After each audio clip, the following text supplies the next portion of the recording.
Yeah, one, thanks for being here. It's awful early. Nobody brought any Chick-fil-A, so I'm a little disappointed in that. That's okay. Lord's chicken.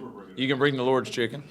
Let me say the last, I guess, we started January 16th, 17th, so almost 2 months here from our staff being here from a development phase. I've seen a lot of progress with our team connecting and laying the foundation we want to have. Obviously, starting today with the first practice that we have, really trying to lay out the objectives of this team, what we're trying to accomplish, our identity, who we want to be in all three phases, as far as how we play the game and why we play the game. We've been implementing that through our off-season program. Now today, once we practice how we do that, it starts implementing that. That's the main thing we're focused on now. And obviously, most of us being new, really trying to see, we've been told who we have and who's good and who's not good and all those things we really don't know. And seeing what we do have and what we have to work with and seeing where we probably need improvement and help. But it's a great time for us, and I know the players are excited about it because they've been tired of just lifting and running and conditioning, and they get a chance to get out there and get better. Our whole focus this spring will be that identity, really developing our fundamentals, really getting better there from a fundamental standpoint, and then see who we have and what they're capable of, and where we know we're going to have to improve if we can see that with our own eyes, and then try to hopefully fix it after spring. Is today the most exciting day for you, just after going through, getting hired, recruiting cycle, all that, and now to actually get out there and coach ball? No, you know what? I think we love being out there. To me, the most exciting time, I think, when you take over a program is the first time you start your morning runs or your conditioning, because there's a toughness that have to happen in that, and you really get to see that. Everybody's excited when they put the helmets on, I can get you guys to do that, and y'all are all out of shape. And that was a joke. Yeah. But it is an exciting day, but I think when you first take over, that most exciting is that first morning run or conditioning, however people call it. We call it the Flames Quarter program. And just, all right, now you're really trying to develop your team. Once we get the pads on, I'll get more excited. This is glorified 7-on-7, which is great.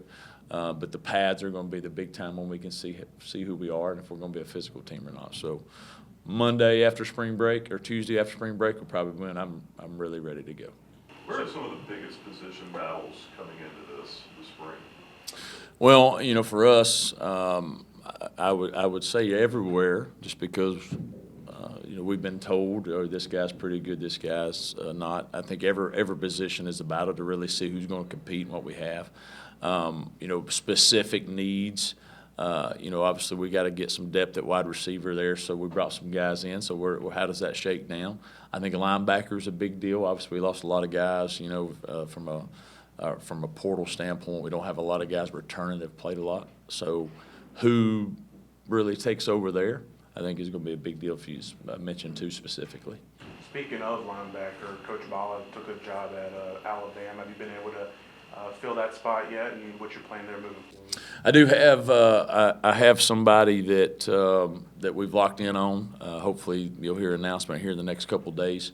We had interviews all last week, and got it finished Tuesday, and we'll get somebody hopefully on board here maybe by the end of the day tomorrow, working through some paperwork and some of those things. They obviously won't be here by these first two practices. The plan is to have them here next week over spring break, get them here, and then get them acclimated a little bit, and then be here ready to go for the next 13 practices.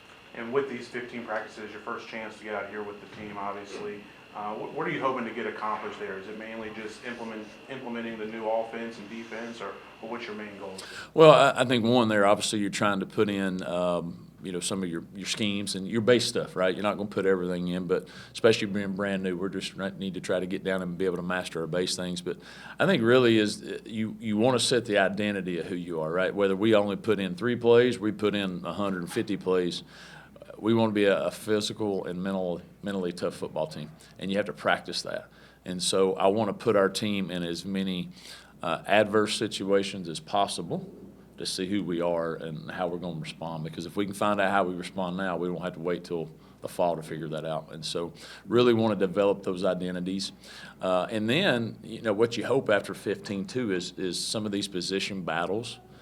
Quarterback, for example, somebody takes the reins. It would be awesome if we could name a starting quarterback at the end of spring practice. That means somebody said, hey, I want this job, they've mastered it, and then we can go forward with that. I don't know if that'll happen. I'm using that as an example, but I want to see some guys really take the next step. We've been able to, do some of the off-season stuff. You see guys throw or not throw, but do some different things. And so who takes that next step there? That, to me, is the two main things we're trying to, get done. Speaking of the quarterbacks, what are you hoping to see out of them specifically? I mean, you got a couple of returners there, and Jonathan Bennett and Caden Salter, Nate Hampton, and Zach Burnett, and then also bring the new transfer Trey Love. Well, one, there's obviously some talent there. There's obviously some inconsistency, or we would have had a starter from last year, back. So how can we get whoever it ends up being, how can they show consistency with what we're doing? And then secondly, we've got to have somebody that's underneath that center that this team wants to run through a wall for. And if that's the case, then you've got to be the guy that wants to be the leader, the guy that puts extra time in, that will do everything possible to put the best foot forward. And that's what we've challenged our quarterbacks to do. And they all have talent. They wouldn't be at this level if they didn't have talent, but it's more than that. It's the character that goes with it, the work ethic, and their desire to lead a bunch of men to something those guys don't think they can accomplish. And who will take that role is the big deal right now. In our 4 weeks or 5 weeks, whatever we've been doing there, you've seen some good progress from all of them as far as understanding the system. They'll get that figured out, but those character traits, that leadership qualities that you really need to have, a guy that's competitive and tough out there that guys want to rally around, that'll hopefully show up these next 15. Didn't see defensive end Trayshawn Clark on the roster. He's not with us. Yeah, he's not with us. He's taking classes to graduate, but he's not part of our program currently. And that happened before I got here. Day-Day Hunter, how is his rehab progressing? He seems to be doing well. He's probably trying to do more than he should, trying to keep him from getting out there as tough. He loves football. And so, we're told that he's where he needs to be, maybe a little bit ahead. And he's been involved in some of our walkthroughs and some of the things that you're able to do during the spring there and learning. He's a very sharp individual from a football standpoint, so I think he's picking things up. We obviously have seen his video, know how good he is. The health is going to be the big thing, and can he come back and be what he was, and so, but all the doctors and our athletic trainers say that he's heading in a good direction. Do you think Shadro's kind of locked in at receiver, or could he go back and forth between there and running back? No, I think this whole spring we're going to try our best to make him receiver. Now, we use our receivers in different things, motion-wise, and some of those very similar to how they use pop a little bit, but we'll use it a little differently. So he'll get some running back, I don't want to say drills, but some things that we use him as a running back. But his whole focus will be at the slot position. What are you hoping to see out of your offensive line group this spring? Well, we got some guys that are obviously come on off some surgeries. There's a lot of guys that have played. For us, we've got to really solidify positions. We're going to be putting some guys at different positions that fit, our scheme. And then two, just really developing some depth there. We know the guys that have played. There's some that have ability to be pretty good, but how many of those and what's the best position for them? And so we've obviously messed with some of their positions right now leading up to practice. And then do we have enough to put 10 out there, 8, 9, 10 that can contribute? And that's what we're trying to determine. Have you seen a few players maybe on both sides of the ball that kind of emerge as leaders through this spring workout? I've been very impressed with Quentin Reese on defense as far as just an attitude. We had 5 throughout our offseason. We have different conditioning days, and 5 of those are our agility, short, quick area quickness stuff. And we graded our guys on those, and for all 5 of those, he was in our top group. He was the only one that did that 5 for 5. And so just the attitude that he comes with every day, he's encouraging to his teammates, he cares about his teammates. He's really stuck out defensively as far as just a guy that loves liberty, loves the game of football, loves his teammates, and he's awesome.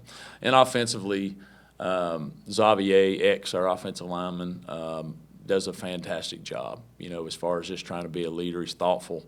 I mean, he was in Romeo and Juliet. So I mean, he tells you he's well rounded, but he's a guy that people will follow. He does things the right way. He cares. Those two guys have stood out to me.